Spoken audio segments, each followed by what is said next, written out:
The special meeting of the August 25th, 2025 meeting of the Bay City Commission will come to order. The clerk will give the invocation, will be followed by the pledges of allegiance. Please rise.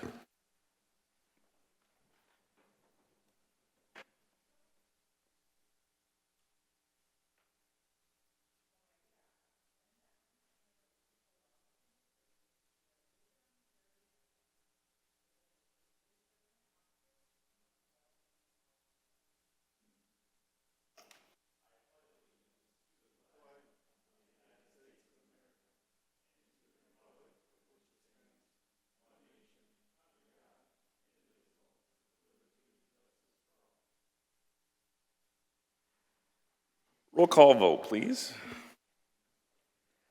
Commissioner Kubit. Here. Coakley. Here. Tenney. Here. DeWitt. Runberg. Charlebois. Here. Morris. We have 4 present. All right, and I'm here. And so we know that Commissioner DeWitt wasn't going to be here. I understand Commissioner Morris possibly not either. I don't know if anybody's heard. I haven't heard from Commissioner Runberg. He might be delayed, or we don't really know. So I'll take a motion to excuse those individuals. Commissioner Tenney? Move to excuse Commissioners DeWitt, Runberg, and Morris. All right, is there a second? Commissioner Coakley? Second. All right, any objections? No objection, but just a point of order or clarification. Since we have 4 out of 7, we have a quorum, so we can vote. We do have that quorum, yes.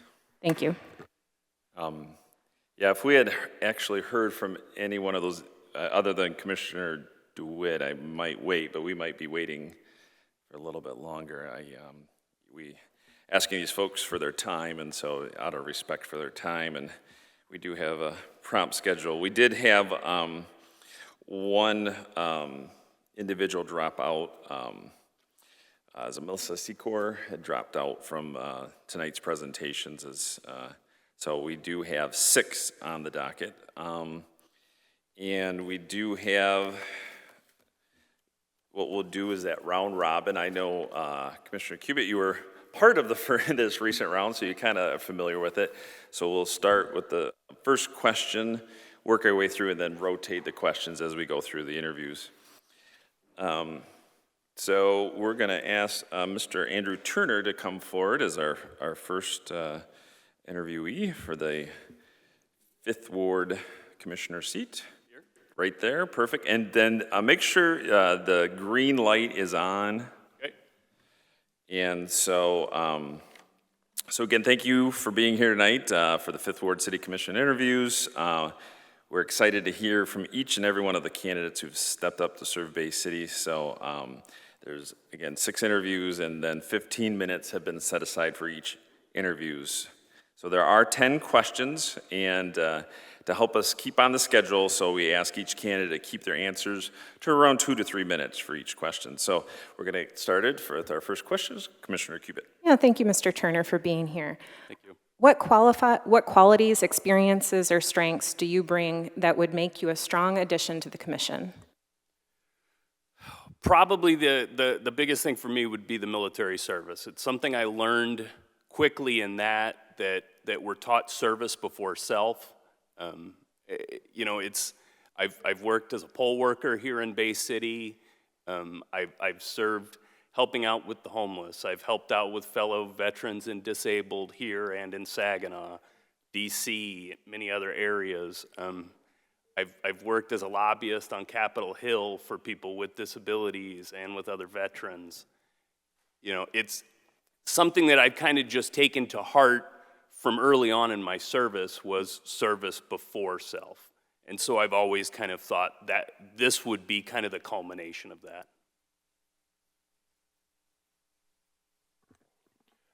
Thank you for your service, and thank you for being here. In your view, what are the main responsibilities of a city commissioner? I think the biggest thing would be to represent the people of your ward. I mean, there's really not much else to what I've seen. I ran for city council when we still lived in DC, just outside of DC, and it was the same kind of thing that I took, with that service is knowing that you're there to represent the people that put you there. You're there to make sure their voices are heard, because if their voices are not heard, there's absolutely no reason for a city council or commission to exist. Thank you. Alrighty, what inspired you to run for a seat on the Bay City Commission? So we moved here in 2019.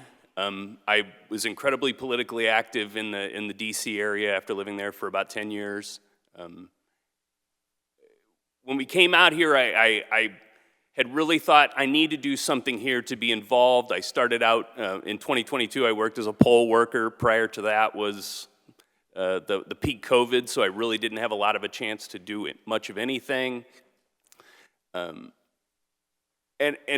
it just kind of, I saw that there was a need for somebody to represent Ward 5, and I said, I think it's about time that I step up and do a little bit more and make sure that the voices are heard from the people of Ward 5. All right, thank you. Next question we have is, how would you go about hearing from and staying connected with the residents in your ward? Well, I mean, the simplest way would be to be out there and speaking to my neighbors and the members of the ward as regularly as possible. I'm retired. I work a little bit of contract work on the side, but for the most part, I have a lot of time on my hands to make sure I'm hearing what the people of Ward 5 are concerned about. I can also bring in technology. At this point, something that we probably wouldn't have had capability 10, 20 years ago, but now you can basically set up, and I'll even say an example, Commissioner Tenney and Commissioner Runberg, I've seen that they actually have Facebook groups for the people of their ward, and they listen. They're hearing what their people in their ward are saying, and I think that's actually incredibly inspiring, but it also really kind of shortcuts a lot of that because you can get that information immediately. Thank you. Are there any specific issues or goals that are especially important to you, things you'd like to accomplish if elected? Yeah, absolutely. So my priorities reflect that value of service before self. Public safety and preparedness, it's my background. It's something that I really have looked at a lot here in Bay City. But putting community first means ensuring our families and neighborhoods are secure. Economic opportunity is really important to me because, again, service for self means creating growth that benefits everyone, not just a select few. And really accountability and transparency, because true service before self means residents must know their government is working with them, not above them. Yes, sir. Thinking about the challenges and opportunities in Bay City, what do you believe should be the top 3 priorities for the city, and how do those fit into your vision for Bay City over the next 10 years? I think one of the biggest things is probably critical infrastructure. Our roads, the bridges, these are issues that the people of the city, you see online, speaking to people, you see a lot of that issues is the infrastructure here is struggling at times. And that should definitely be a major priority for the city. Probably economic opportunity for the citizens of the city. There's jobs being brought into this area, with Corning and with Hemlock Semiconductor opening up a lot of jobs. That's great. These jobs are coming, but we need jobs here in Bay City close enough that people are able to get to those jobs quickly, and that economic opportunity would also step onto, the security of the city, because every time there is economic opportunity, there's a huge reduction in crime, and there's a huge increase in safety for the city.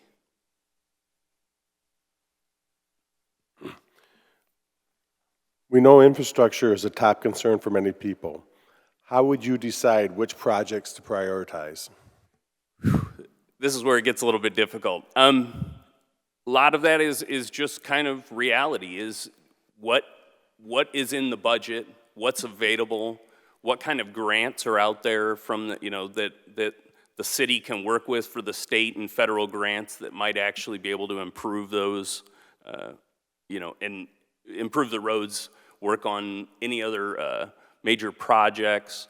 But I'll say this, it's tough to prioritize one over the other because there's always going to be somebody that feels they needed it more, whatever that project was. And so it's really going to be sitting down, trying to prioritize where that need's going to be and how many people will be impacted, and work towards making sure that the most people are impacted as possible.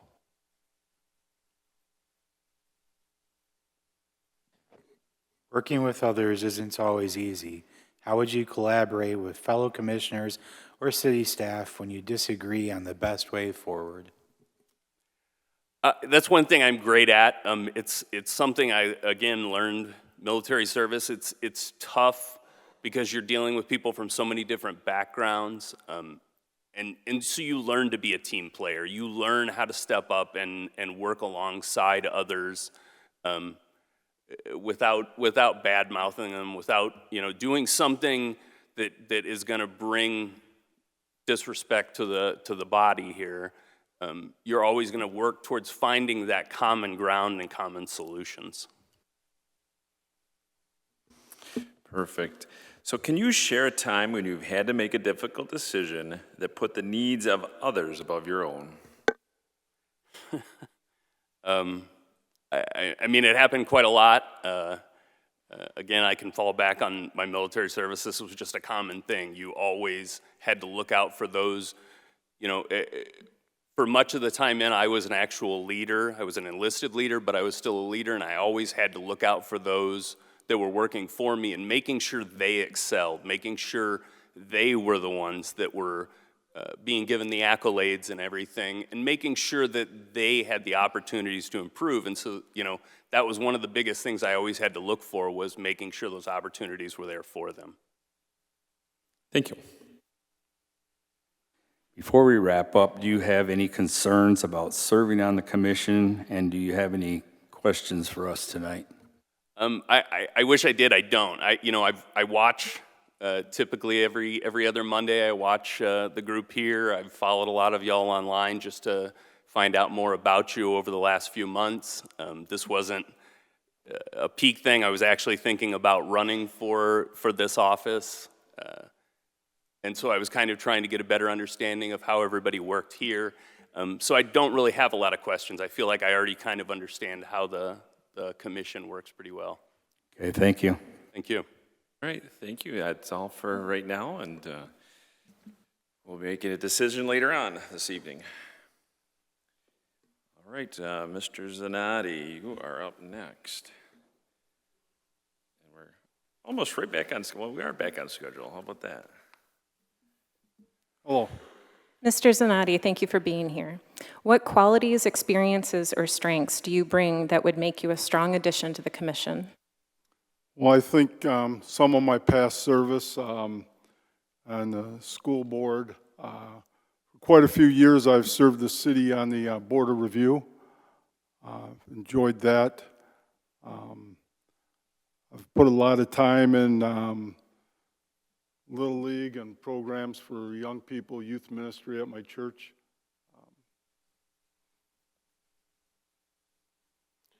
Thank you for being here. In your view, what are the main responsibilities of a city commissioner? Okay, I think the main responsibilities, you want to represent the people in your ward, but I also think there's a bigger obligation than that, because the city's made up of wards. It's not ward against ward, okay? I think working with fellow commissioners, respecting them, and trying to come up with a vision that we all share, okay? I'm sure everybody has their own vision, but it's got to be a shared vision.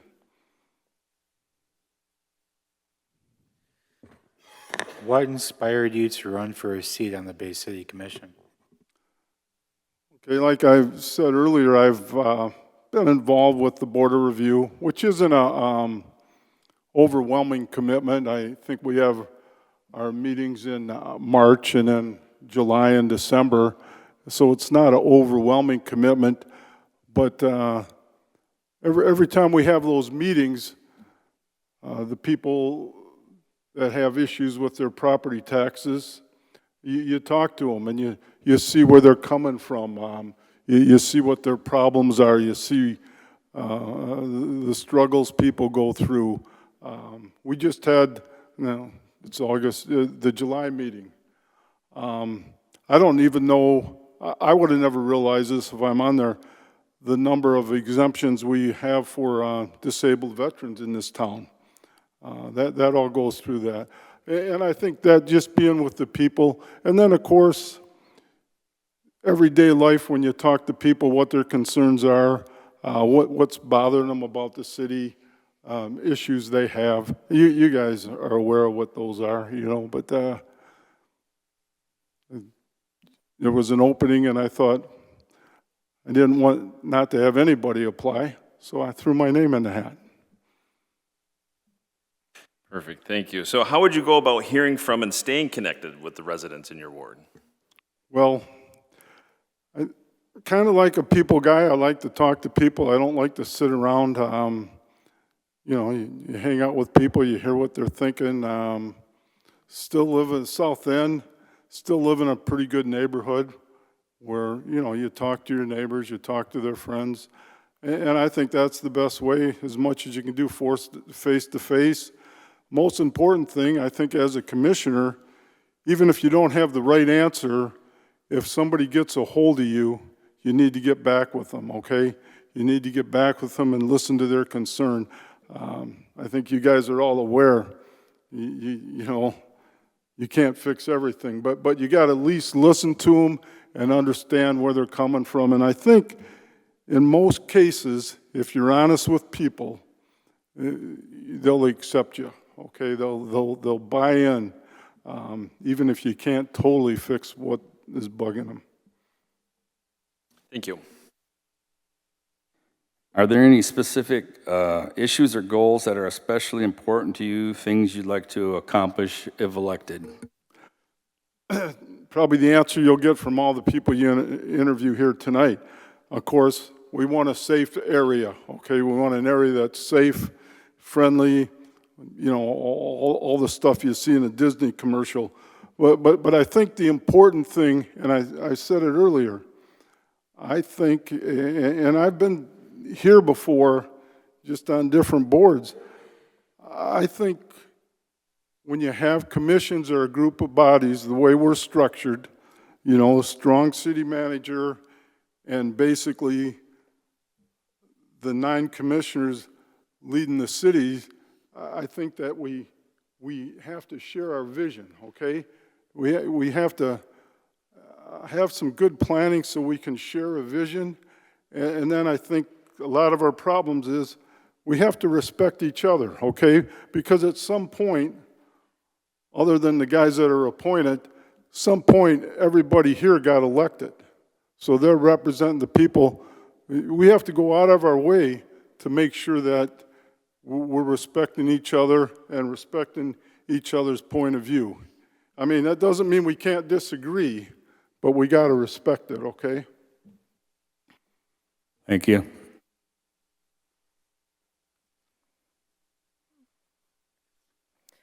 Thinking about the challenges and opportunities in Bay City, what do you believe should be the top 3 priorities for the city, and how do those fit into your vision for Bay City over the next 10 years?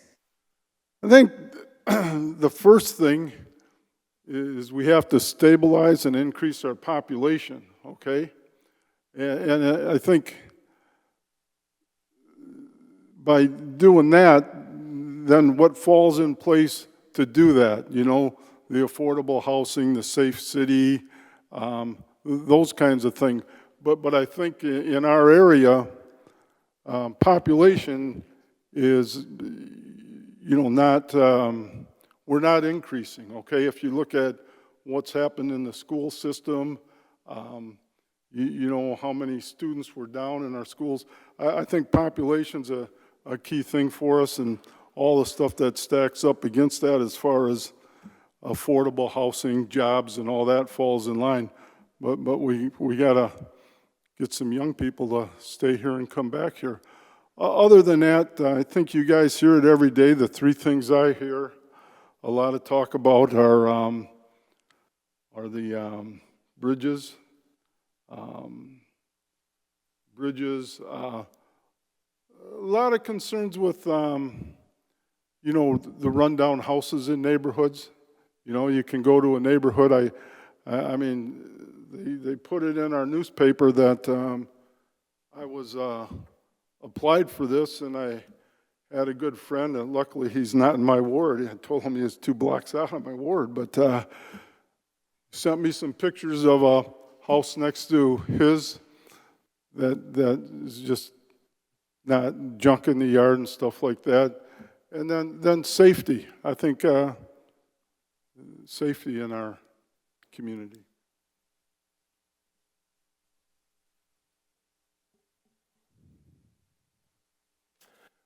We know infrastructure is a top concern for many people. How would you decide which projects to prioritize?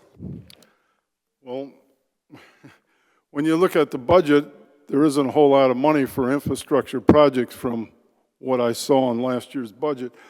I think, number one, you got to tie it a little bit back to safety for infrastructure, even though, and by that I'm talking about the lead water lines we have in the city. You know, that's got to be a priority. And then I think the key is how do you go about roads and sewers. I think the key there is where we have a long-term plan, okay?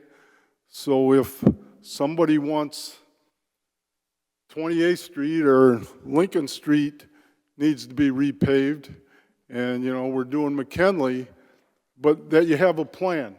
Somebody's got to make the priority the plan, but I think if you can tell people, you know, we're only spending this much a year on those kind of projects, and then sometimes projects are determined by what happens like underneath the road.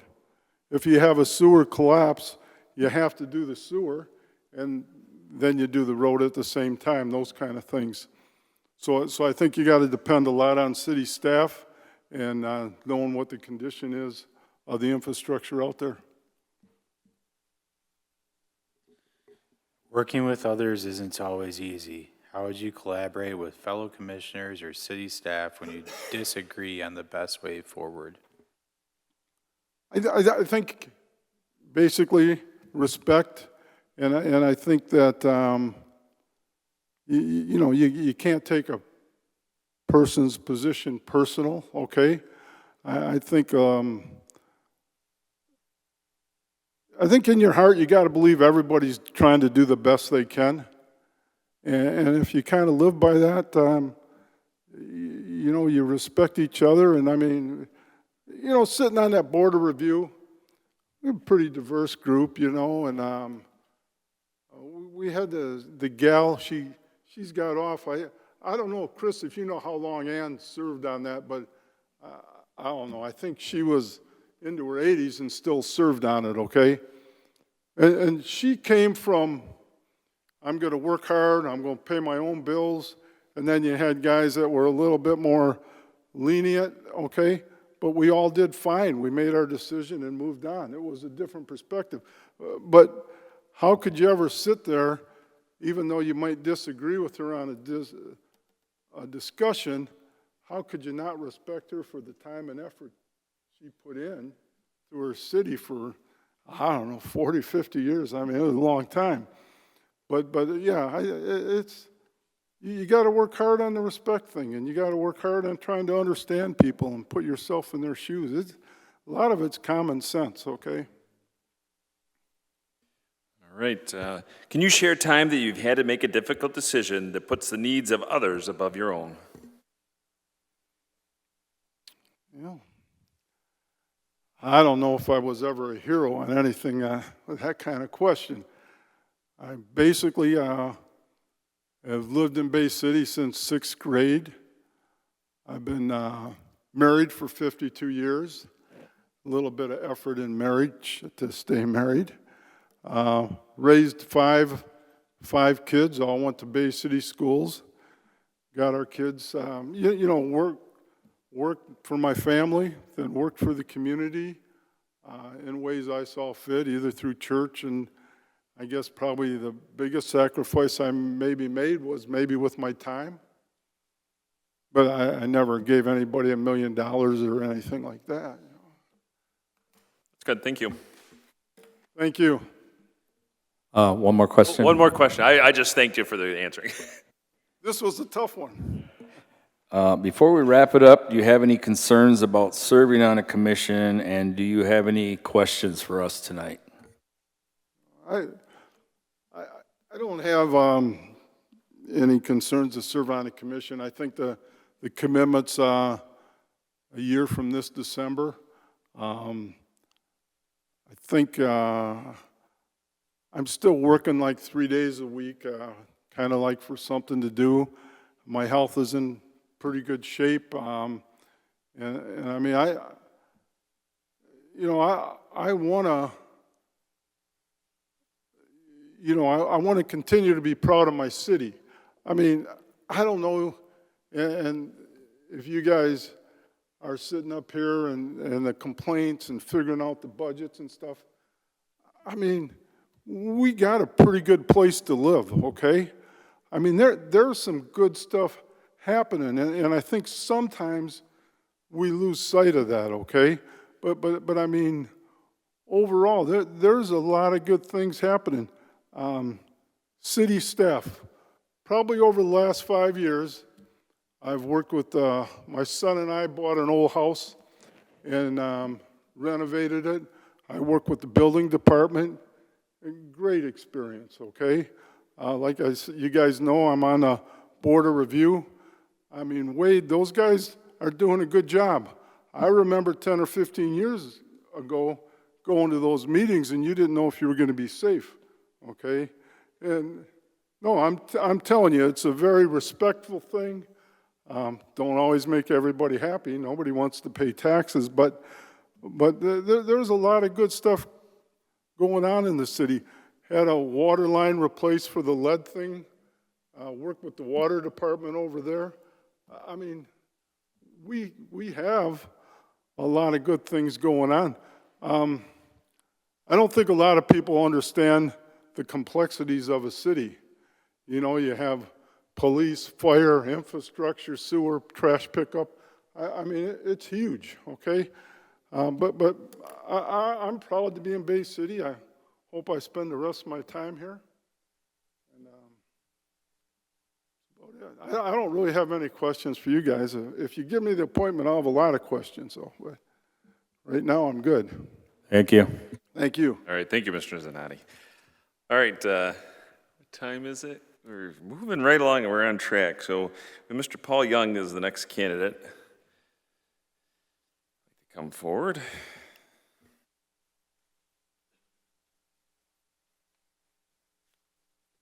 Good evening. Good evening, and thank you for being here, Mr. Young. What qualities, experiences, or strengths do you bring that would make you a strong addition to the commission? I believe my strong suits are coordinating groups of people.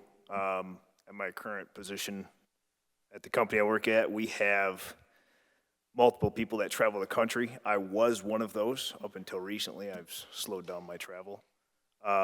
So you have to coordinate between contractors, and you have your internal customers and external customers. And some people can be rather hard to get a hold of or work with. But I believe having some patience is a strong suit. And a little bit of attention to detail. And some of our bid documents can be a couple 100 pages long, so reviewing those can be tedious. In your view, what are the main responsibilities of a city commissioner? I believe the main responsibilities are listening to your neighbors, seeing what concerns they have, or positives, anything that is good that you can shed some light on, the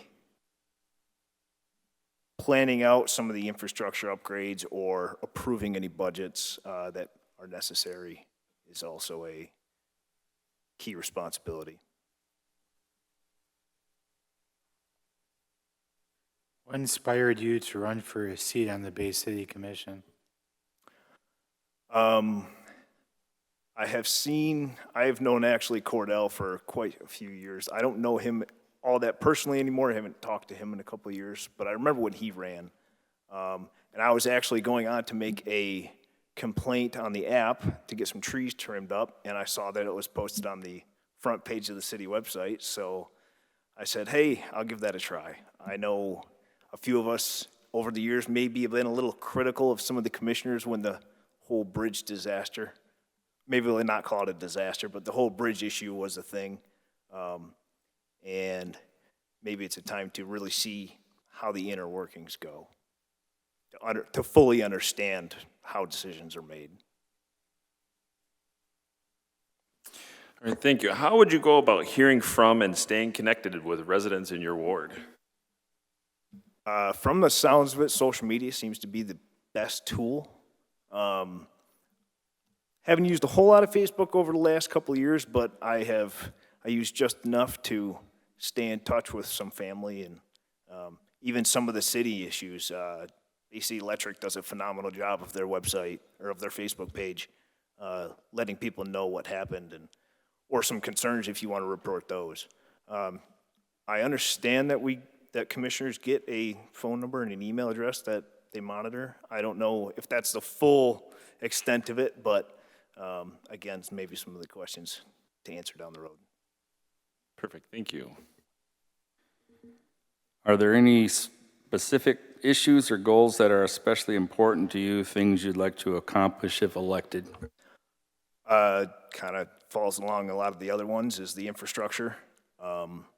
My current role is the company I work for, we do wastewater equipment. So I get to see a lot of the infrastructure across the country.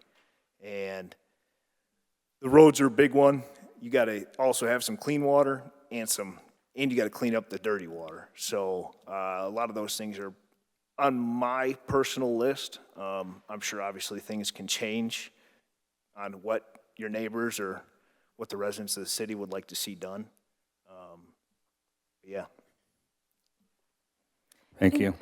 Thinking about the challenges and opportunities in Bay City, what do you believe should be the top 3 priorities for the city, and how do those fit into your vision for Bay City over the next 10 years? I would say our top priorities are maintaining some of the roads and hopefully try to drive some newer businesses into the city. Uptown seems to be absolutely thriving since that became a thing back in 2017, 2018, whenever that got brought in. And I'm sorry, I lost my last item. If you think of it, just bring it up. We know infrastructure is top concern for many people. How would you decide which projects to prioritize? That is where it does get challenging. Because you can think one thing's worse than another. Having some experts to talk to and maybe seeing what other municipalities are doing and gauging getting their expertise, maybe from the roads department, from the water department, and just see which projects are most pressing. You know, if it failed tomorrow, what would it do?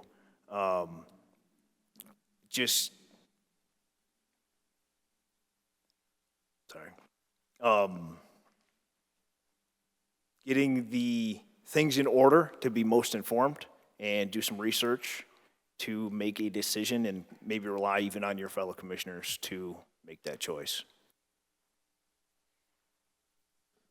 Working with others isn't always easy. How would you collaborate with fellow commissioners or city staff when you disagree on the best way forward? Sometimes you do have to agree to disagree. We have a thing at my office that we call a round table. So we'll take a new product and put it through the ringer. And sometimes you can disagree on which way you need to go forward. But at the end of the day, just take into consideration everyone's opinion and make the best choice, even if you disagree with it. All right, can you share a time when you've had to make a difficult decision that put the needs of others in front of your own? Yeah, I have one that really stands out early in when I was traveling. I had went and performed some work at the city of Chattanooga on their wastewater headworks building, which brings in all the main waste to the city. Got back to the Atlanta airport on Thursday morning, watched them load my bags, and got a phone call from the customer, and they said, hey, it's broken again. You know, once they load your bags, you can't get those back. So I told Delta, hey, I got to go. I can't go. Hold my bags in Flint for me, and turned around and rented another car, bought some clothes from Walmart, and went back, stayed the night, got them fixed up. That was an extremely long Thursday, Friday. I don't think I got home to about 2 a.m. that Friday night, but yeah, that is one of the many examples. I do have a work cell phone that I take 24/7 calls on, so not always, but me and my boss split it, so I would say a 2 a.m. call may be a little over the top or just part of my duties, I don't know. All right, thank you. Thank you for being here, and I apologize about being late. I do want to appreciate Mr. Turner and Mr. Znati for filling the time. I did catch you on the live stream and the first half of your interview, Mr. Young, so thank you for being here. Last question we have for you is, before we wrap up, do you have any concerns about serving on the commission, and do you have any questions for us tonight? I don't have any concerns. As I was mentioning, my travel schedule is basically zero. I think I have one more trip at the end of October out to Connecticut, but those can always be adjusted. Like as of tonight, I was actually supposed to be in Detroit, and I just moved our trip a day back. So things can be adjusted pretty easy. Don't have a lot of questions right now, but if I was appointed, I probably will have a ton. Thank you so much. Thank you. So as I mentioned, we did have one candidate, Ms. Secor, remove her name from consideration. So what we're going to do is the next one, we're going to move Mr. Suisse. I pronounced that wrong. But Mr. Matthew Suisse, and he has a video for us that we'll watch with the questions.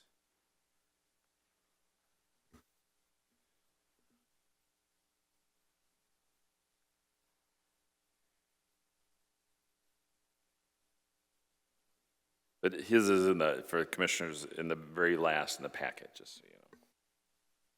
Good evening, Bay City Commission. It's Matt Seuss, submitting my application for the Bay City Commission.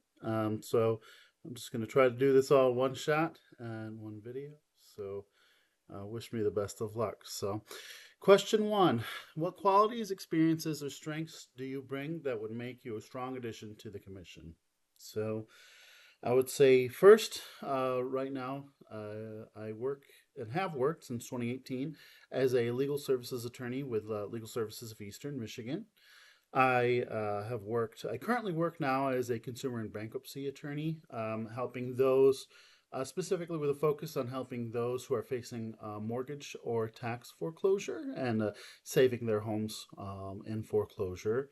I have also previously worked as the housing attorney with our office, specializing in eviction defense.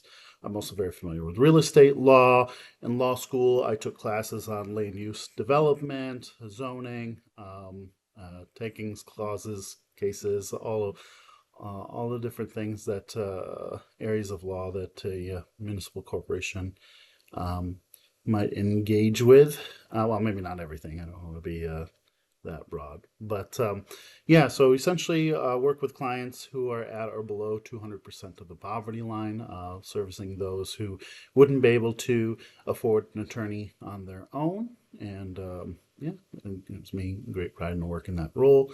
I am also president of our attorneys union at Legal Services of Eastern Michigan. And actually, before I became a lawyer, I worked with two different I worked as an employee for two different unions, the American Federation of Teacher and the UAW. Right now, our union is represented by the UAW, so I have a lot of experience both as a union member and working with unions and negotiating with them as well. And honestly, sort of both sides of the table, because my second qualification is I was previously a city commissioner in Mount Pleasant. So I have experience in this role. I served in Mount Pleasant from 2013 through 2015. I won an election in 2012. Obviously, you're doing the math on that. So yeah, we definitely dealt with union negotiations during that time. I've signed off and approved on union contracts during that time period. But also, I became very familiar in working in a council manager form of government, which Bay City also has. And, working in that role, setting the policy, signing off on the big checks, working as part of an effective city government. And I feel that I can bring that experience here to the Bay City Commission as well. So, question number 2. In your view, what are the main responsibilities of a city commissioner? Well, I guess moving on to, what I was talking about, like Mount Pleasant, which I have experience with, Bay City is also a council manager form of government, where essentially you have an elected council and a mayor who set the policy and the priorities of the city government, but the actual day-to-day is managed by a professional city manager that the council hires, and the manager is the council's only employee. Can't go directly and try to influence any other employees of the government. I mean, we can learn information from them, but we can't guide them. And as I've learned recently, it's actually a misdemeanor to try to do so. But at the end of the day, that's not the city commissioner's job. That said, while a city commissioner can technically check all the boxes of what they're supposed to do by showing up for the meetings, showing up for votes, signing off on the big checks, I do intend to do more than that. I think an unwritten job requirement of a city commissioner is to learn more about their community, learn more about their city. How does it operate? While you won't be in charge of the day-to-day, it's helpful to understand the day-to-day to try to effectuate better policy for our community. It's our job to be both curious and inquisitive about these things, because it's that way that you can stumble on better policy. For instance, when I joined the Mount Pleasant City Commission, I was very interested in recycling. And I wanted to learn more about, how does the city do its recycling? I went and toured a local recycling facility. Mount Pleasant and Isabella County manage a recycling facility together. And it's that time that I learned that despite being a community, and I can't remember the numbers, it's been more than 10 years, despite being a community that was majority, I believe, like 60 to 70% rental, not multifamily properties, we were only providing recycling service to single family homes in our community. So majority of our community were not receiving curbside recycling services. So bringing that issue to the attention of the other commissioners, we worked together to eventually invest the funds to expand our recycling service, so that that same recycling truck who's picking up recycling from a single family household can now also pick up recycling from the multi-family household next door. And so I count that as one of my bigger achievements working there in my 3-year term in the city commission. But again, going back to the point, I just stumbled upon that policy improvement by just being inquisitive about how the city operates. So question number 3, what inspired you to run for a seat in the Bay City Commission?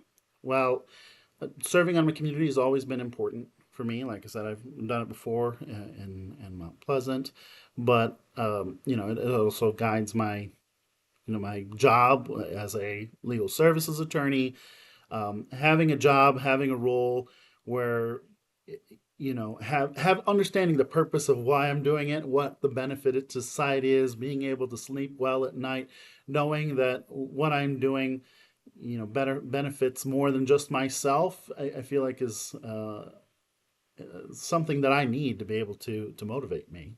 And so I'm always searching out those types of opportunities. I currently, right now, I serve on the board of United Way of Bay County, and I'm getting volunteering and learning opportunities about our community there. But I'm ready to step up and do more, and so that's part of why I chose to put my hat in the ring. But yeah, also I just enjoy solving problems. That's part of what I do as a lawyer. Is people come to me in crisis, facing losing a family home or something like that, and using the tools and the knowledge that I have, we're able to try to resolve that problem. So going back to Mount Pleasant, a problem that I encountered when I was there is there was in my neighborhood, and it's one of the older neighborhoods in Mount Pleasant, we had this dilapidated park, just a few blocks down the street from my house. And I got on the commission, I started asking questions about this park. Turns out the city didn't own the park. It was owned by the public schools. It was gifted to them or given to them, or I don't know, one way or the other. It was their park, but since it wasn't really close to any of the public schools, they were just not maintaining or taking care of it. And another one of my most proud, one of the accomplishments that I'm most proud is through me pushing the issue, getting the neighborhood association involved, and talking to other commissioners, we managed to enter into an agreement with the schools to basically take over management of that park. It's called Potter Playground. You can look it up on Google Maps or whatnot. Look up the history of that park. But it's I'm not in charge of anything in that town in Mount Pleasant anymore. But since Mount Pleasant took over the management of that park, it is now a gem of the community, and I am very glad to have played a part in figuring out the issues that led to the dilapidation of that park, and pushing for the solution of having the city take it over. So moving on to question number 4. How would you go about hearing from and staying connected with residents in your ward? Well, first of all, I believe this appointment is only for a little over a year. I imagine if I wanted to do this job right, I would want to plan on running for re-election next fall. So obviously I'll be getting to meet a lot of my neighbors by canvassing the neighborhood, knocking on doors, and the like. And I'm expecting that I'll be getting an earful or two about what may or may not need to be done in our community to help improve it. I also see myself likely holding at least quarterly office hours, maybe setting up like a coffee hour or something like that, publicly posting it so I can meet with residents in that way. Depending on the reaction to that, maybe I'll do it more, maybe I'll do it less. And I know thirdly, obviously, social media has become such an important way for public officials to communicate with their constituents, and I'll likely be creating public-facing Facebook and maybe a Twitter or what else people are on. I haven't updated my social medias in a while, but I am on some of them, and I let me know which ones the community expects me to be on, and I'll try to have a public-facing account there.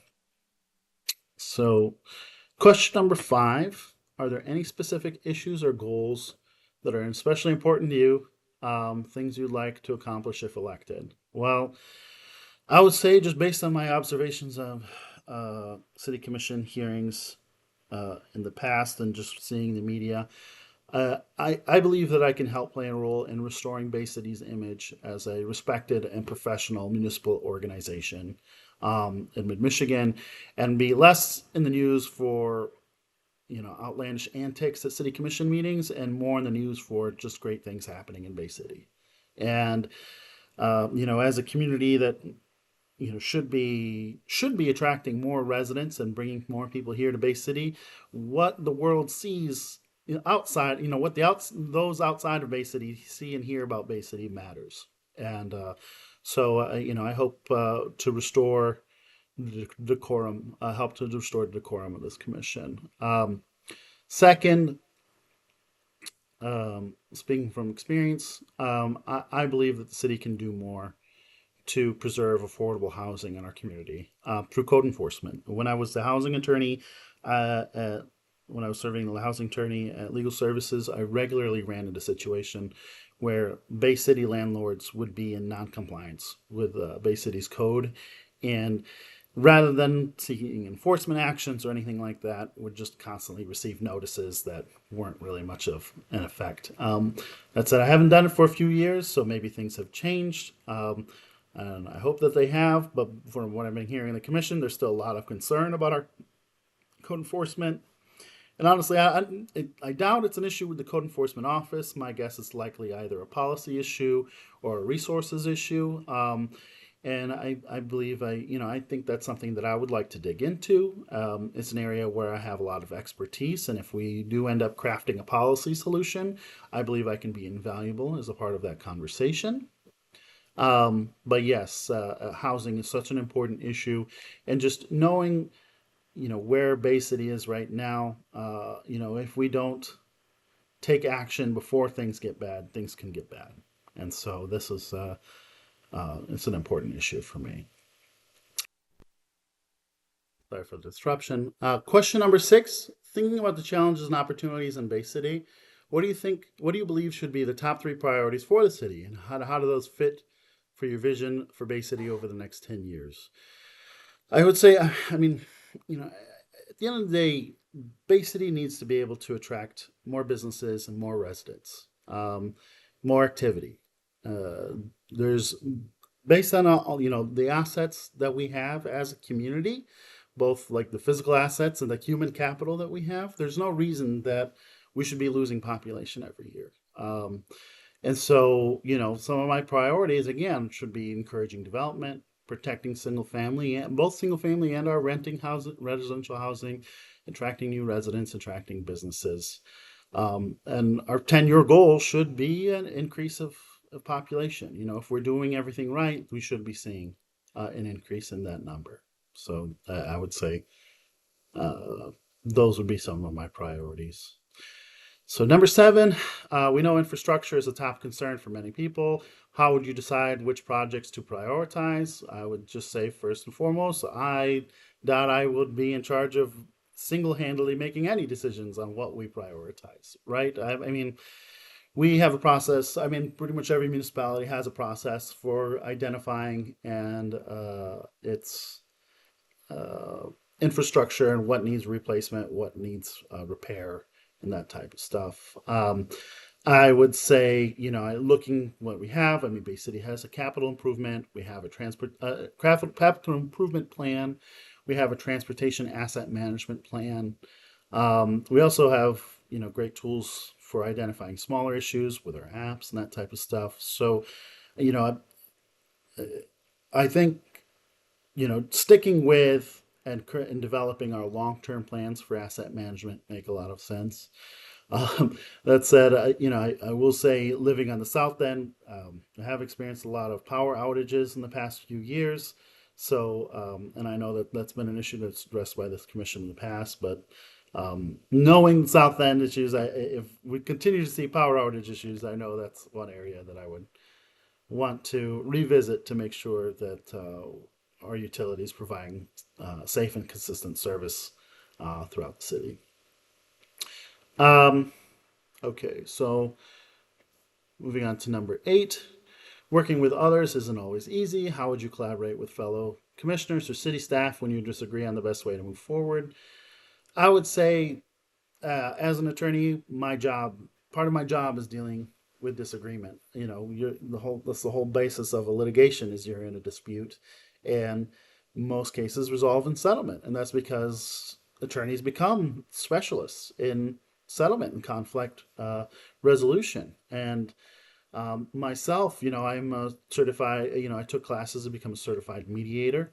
I've mediated mostly small claims disputes because I don't practice much mediation now at Legal Services. But, you know, when you're coming to try to find a resolution to a problem, what I find is most helpful is one, active listening, making sure you're paying attention to what the opposing party or opposing person or the person you disagree with is saying, and not just hearing their position, but the values that support their position. Being able to sit in their shoes and try to understand where they're coming from. Because what if you're trying to come up with a compromise, if you can come up with a compromise that satisfies that value, maybe not necessarily their position, but satisfy that value that's leading to their position, you can often come to a resolution. And so, again, not every conflict needs to have conflict, if that makes sense. You can be respectful and disagree, and you can, if you're willing to compromise and you're willing to listen, you can often find solutions that benefit everybody involved. And so that's the type of demeanor that I would bring to the City Commission. So number 9, can you share a time when you had to make a difficult decision to put the needs of others above your own? I will say that, as a legal services attorney, I'm paid a salary, unlike a private attorney who, if they work more, if they find a case that requires a lot more work, might get paid more. For me, it's always the same. And so when I run into a case that I identify as something that, like, well, I can actually solve this problem, but I might be able to solve a problem, but it'll require a lot more work on myself. That's usually, if I'm going to work up a case, that usually means that I'm sacrificing an evening, perhaps even a weekend. Sort of a bigger example. I have a client here in Bay City, and I don't want to be too specific, but they're facing a foreclosure of their home. And I think we found a legal argument that might be able to preserve their home, and we've been making that case for that client for over 3 years now, through appeals. And actually, just last month, I argued a case in the Sixth Circuit of Appeals.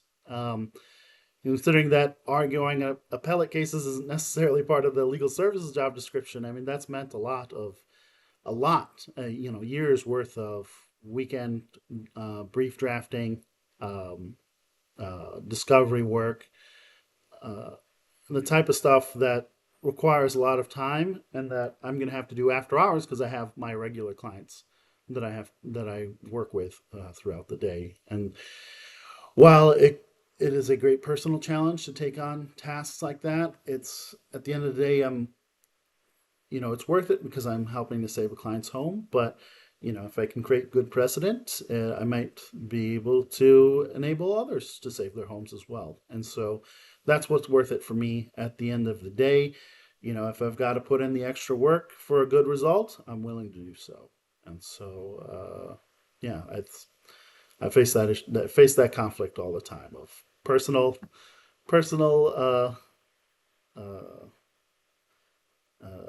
being able to take breaks and enjoy my weekends, or working up a case, and oftentimes I'm making the choice to help my client. And finally, number 10, do you have any concerns about serving on the commission, and do you have any questions for us?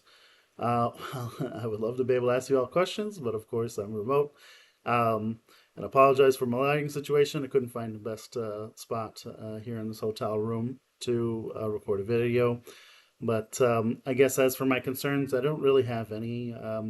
I believe that the Fair Housing Program within our office might manage a CDBG grant for the city of Bay City. So obviously, if for an issue were ever to come up that was a conflict in that way, I would obviously abstain from any kind of vote on a conflict with my employer or with myself. Similarly, I forgot to mention I own a property in the Midland Street neighborhood area.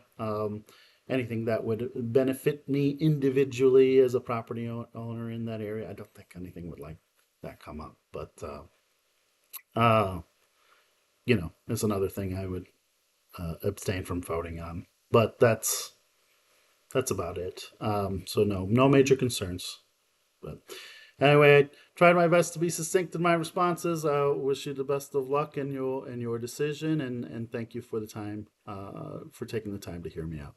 Hope you all have a good evening. Thank you. Bye.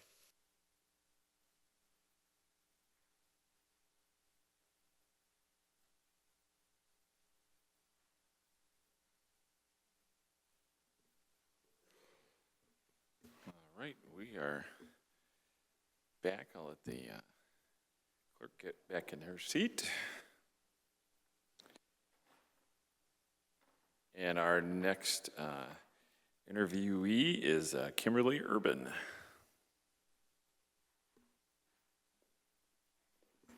Hello. Can you hear me? Okay, just making sure. What qualities, experiences, or strengths do you bring that would make you a strong addition to the commission? So I am actually a community health worker. I spend a lot of time within the community, listening to concerns, listening to what the needs are, what the accomplishments are, all of the different things. So I think that kind of gives me a different perspective of what is needed, what people kind of don't bring forward generally. I'm a very compassionate person. I listen to what others have to say. I'm available. I have various backgrounds and different things, so I feel that that helps contribute to listening to the community. In your view, what are the main responsibilities of a city commissioner? So in my view, I feel that the main responsibilities are not only listening to your community, but the health, the safety, and the well-being overall as a city, not just your own ward. What inspired you to run for the seat on the city commission? So funny story. Last summer, I was conducting a city survey for a CHW class that I was taking. And during this city survey, I had to discover all of the things within the city. And it got me very interested in how things function, how things happen, how the city becomes the city that it is. And so since I've completed that project, I have taken a look at many different things going on, including watching your amazing commission meetings and the processes of everything. And it's very interesting to me. And I feel that like when you have a voice for the people in the community, when you help them understand and come forward with what their questions and concerns are, and their successes. I think that you can make a real difference. So ever since, I've been kind of watching everything and stalking, if you will. How would you go about hearing from and staying connected with residents in your ward? So I believe in the classic Facebook, text, email, all of those things. But I truly believe that being involved in your community is the #1 most important way to understand people. There is a difference between someone sitting behind any kind of device and saying, well, this is kind of what I think, and this is kind of what I do, versus having that real life interaction and letting them voice their opinions based on a friendship, kindness, and understanding.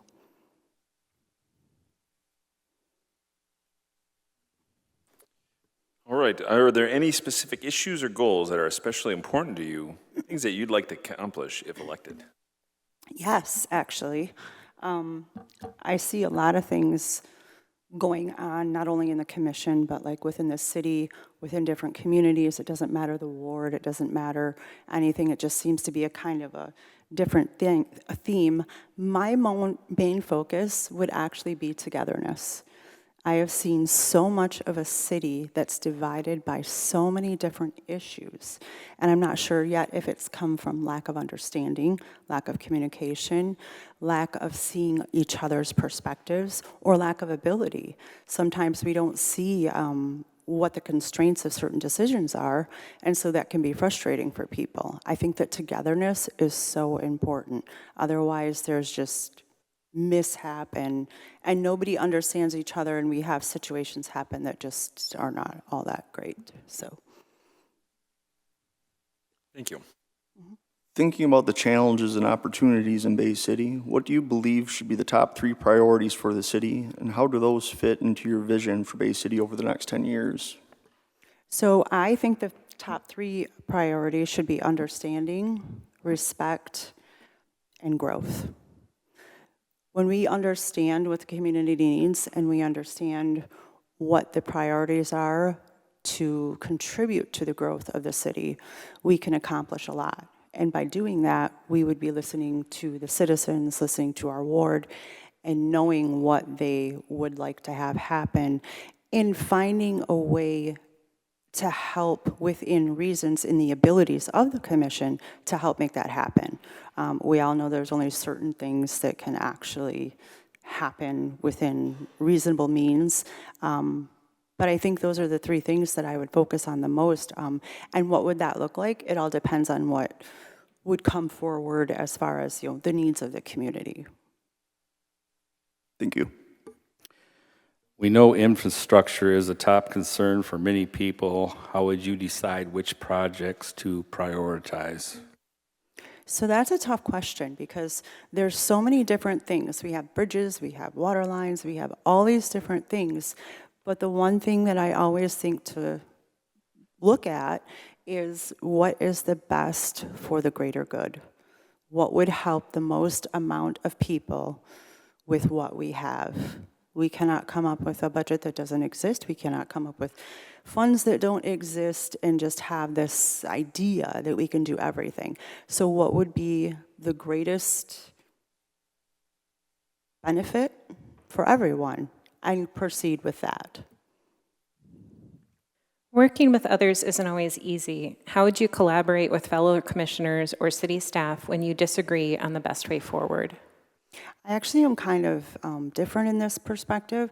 I absolutely love to have some kind of small, like, I see this in a different view, because I love to hear other people's point. I love to hear why they think the way they do, and perhaps it can influence my thinking. I welcome like others' opinions, others' point of view, others' ways of thinking, because not only does it help shape what we're trying to do, it also helps shape myself. And so I like to hear others. I believe in compromise. I believe in seeing others' views, and I believe in being kind in all ways. Can you share a time when you had to make a difficult decision that put the needs of others above your own? Yeah, I think I would have to go with work situation with that. So often I would spend a lot of late nights at work, serving in my office, just kind of seeing patients and working with them through whatever struggles they were having. And I remember thinking many nights, like even when it was dark and, you know, like 5, 6, 7 o'clock at night, and like, gosh, I'd really like to be at home right now. But what did that person need right then? And knowing that they had the ability to come in, to talk to me, to express what they needed, I had to give them that respect and that kindness to see it through and to be there for them. Before we wrap up, do you have any concerns about serving on the commission? And do you have any questions for us tonight? I do not. I don't have any concerns. I think this is a great opportunity. I absolutely admire the work that all of you do. It cannot be easy to sit in that chair, and yet you all keep doing it. So I really respect that, and I appreciate all of your time. Thank you so much. Thank you.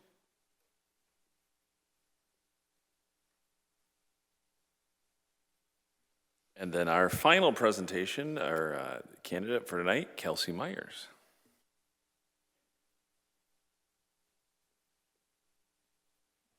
Hello, thank you for having me tonight. All right. So what qualities, experiences, or strengths do you bring that would make you a strong addition to the commission? So I consider myself a people person. I kind of think I can work with anybody, so I think that would be a great thing, being able to work with all of the different people that is involved in the commission. I also hold a degree in international relations, which is a political science-based degree. So I kind of have a bit of a foundation of how policies work and how local government works as well. And with those classes, I had to work with a lot of people from different backgrounds. So I think that that's a very strong thing I bring to the table as well. Thank you. In your view, what are the main responsibilities of a city commissioner? So I think a city commissioner is supposed to be there for their ward, both in representation and just as a listening ear. You're supposed to be there to bring their concerns to everybody else and those who can actually help fix and facilitate their problems. You're supposed to look out for them, not only your ward, but the entire city, though your main focus should be on your constituents. And you should also be able to do your research on the facts of the stuff that you are being presented with at different meetings. I think that being a commissioner, it comes with a lot of research that you have to do on your own time, which is very important to understand what you are voting on and not just going in blindly. What inspired you to run for a seat on the Bay City Commission? So I've been trying to get involved more in local politics since I graduated this year. While my degree was in international relations, I'm trying to learn more about how everything operates locally. So when I found out that there was an opening for the 5th Ward position, I kind of dove in and started doing more research on the commission meetings and coming to them and seeing what everything was really about. And I kind of really enjoy everything that happens at them, all the stuff that is talked about. I think it's really interesting, and I think that the work that you guys do is so great. And I would like to step up and do my part for my community in representing my constituents and also getting more of a different viewpoint from a bit of a younger crowd out there as well. How would you go about hearing from and staying connected to residents in your ward? So, as I've been told from other people, you get the email and the phone number, which I think is very important for those who aren't tech savvy. In my line of work, I talk with a lot of older people who don't do computers. So I think the phone number will be very important to stay in contact with some of your older constituents. Also, I've been on Facebook and I've seen Commissioner Tenney and Commissioner Runberg's Facebook pages, which I think would be a great idea, as well as maybe expanding to other social media such as Instagram.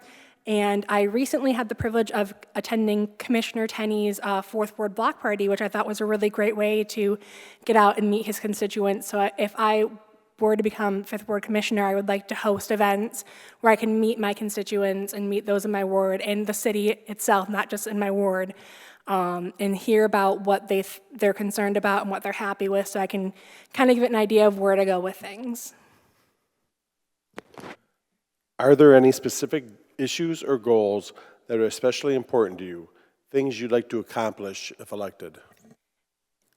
So in my ward specifically, we've got the Bay City Rail Trail, and I grew up walking that trail.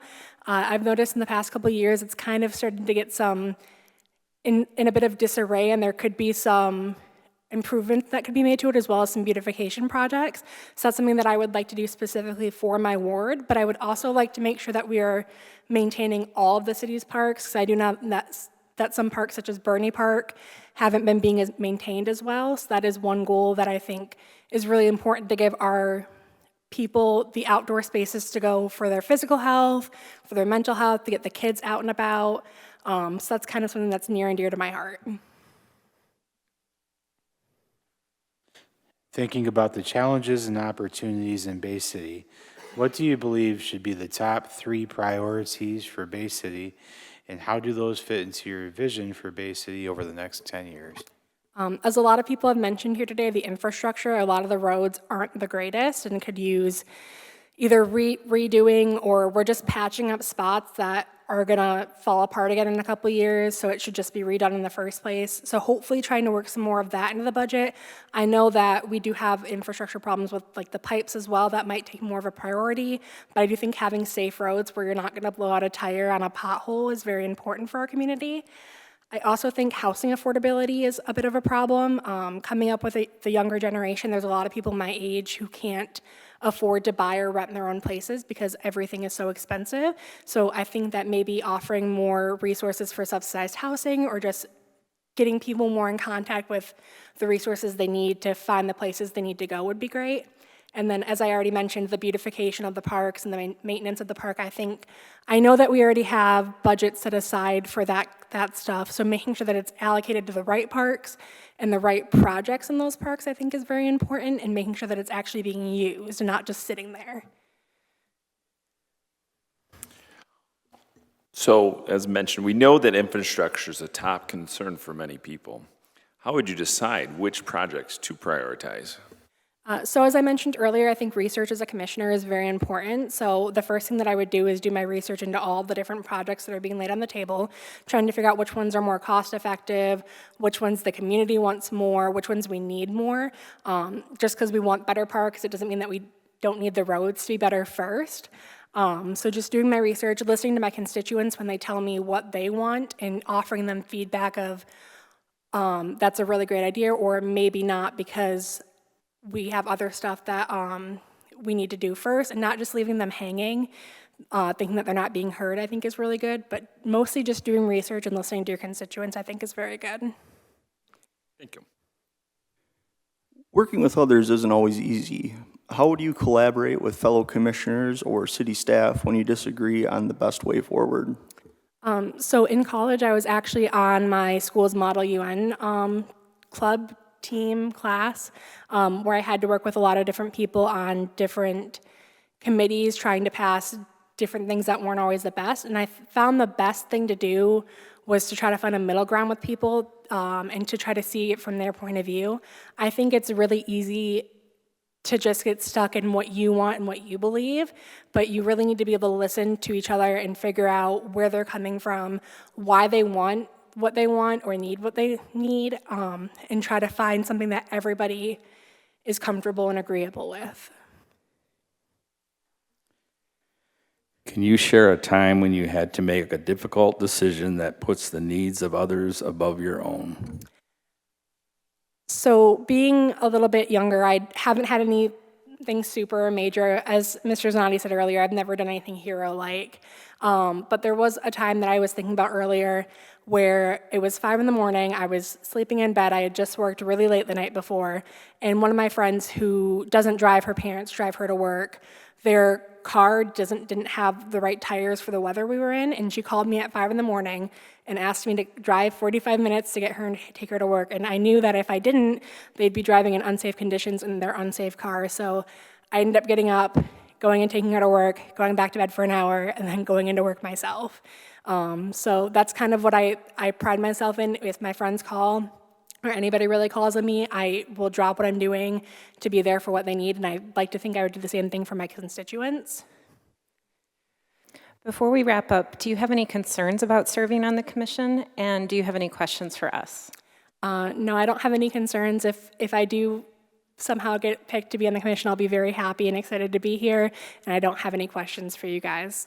Thank you for your time. Thank you so much. And that wraps up our commission interview portion. And now, next order of business calls for public input. So under the rules of the City Commission, each speaker will be allowed 5 minutes to speak. Commissioner Coakley is service timekeeper. This is the opportunity for citizens to address the commission regarding any agenda item or any other matter. If anyone wishes to address the commission, please come forward, print your name and address on the registration sheet, and state your name and address for the record.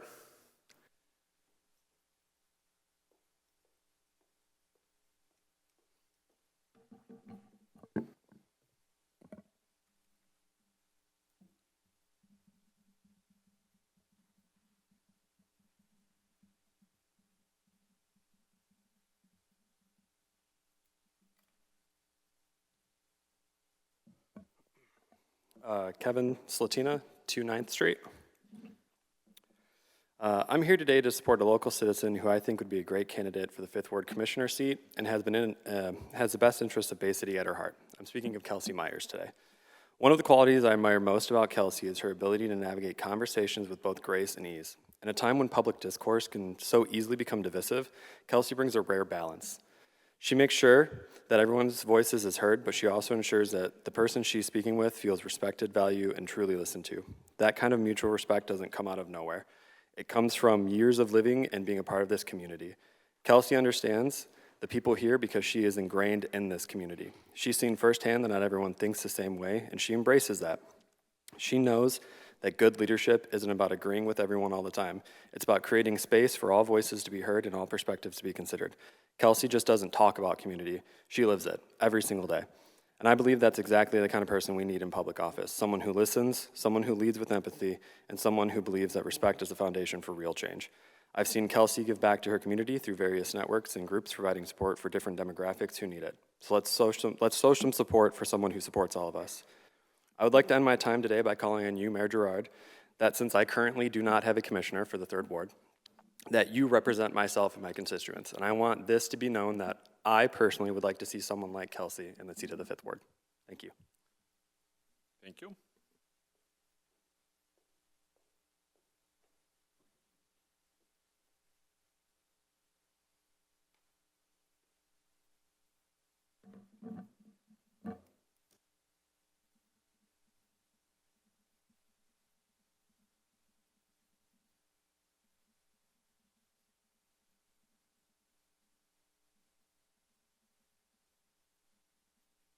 Hi. I'm just here for a short comment on who I think would be good for the 5th Ward. We all see our city's potential, but we also I'm sorry, I don't, just your name and address. Oh, yeah, I'm sorry. My name's Josh Rogner, and I'm from 224 Lagoon Beach Drive. Okay, so we all see our city's potential, but we also see the same challenges met with the same tired solutions. We've been told to accept good enough for too long. That's why we're here. To solve today's problems, we need a new generation of leadership. We need Kelsey Myers. Kelsey Myers represents a shift from the status quo to progress. She doesn't ask why, she asks why not. Why not have innovative green spaces, truly affordable housing, and a government that works for the people? Guided by facts and by listening to you, she has the energy, vision, and independence to finally move Bay City forward. This decision is a choice, the same path or a new direction. Let's choose progress. Let's choose a fresh start. Let's elect Kelsey Myers. Thank you. Thank you. Anybody else like to come forward for public input? Okay, seeing no one come forward, we have the regular agenda, but first, so if you commissioners give you some time here to then do your ranking. So 1 is your top choice through 6, and then they'll be assigned a point value. The top choice would be have the highest point value, and we'll total them up and the average amount, and we'll report who has the top.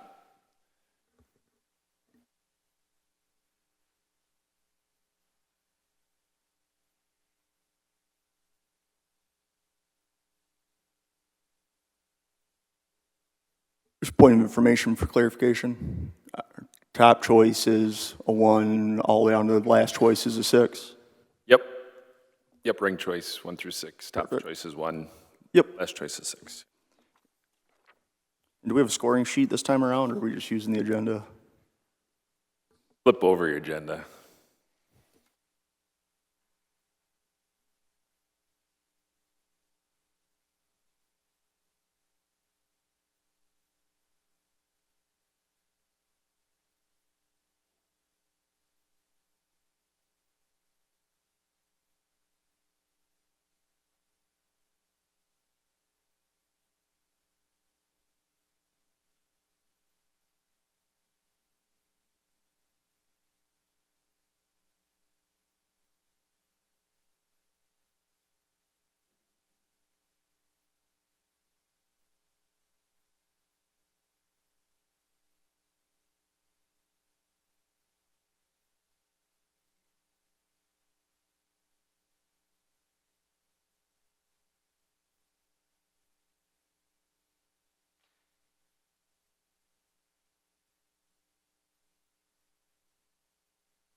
And when you have them complete, if you can bring them up.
right, so the selection of the commission is Mark Zanotti with the high score. So I would entertain a motion then, filling in Mr. Zanotti on the regular agenda item. Is there a motion? Commissioner Cubit? I move that the commission appoint Mr. Zanotti as the Fifth Ward Commissioner. With the term ending December. The term ending December of 2026. Thank you. And is there a second? Commissioner Coakley? Second. Okay, will the commission, or would the clerk please call a roll call vote on that? Commissioner Coakley. Yes. Tenney. Yes. Runberg. Yes. Charlebois. Yes. Kubit. Yes. 5 yes votes. All right, the motion has been approved, and that's all our business for this evening, so we are adjourned.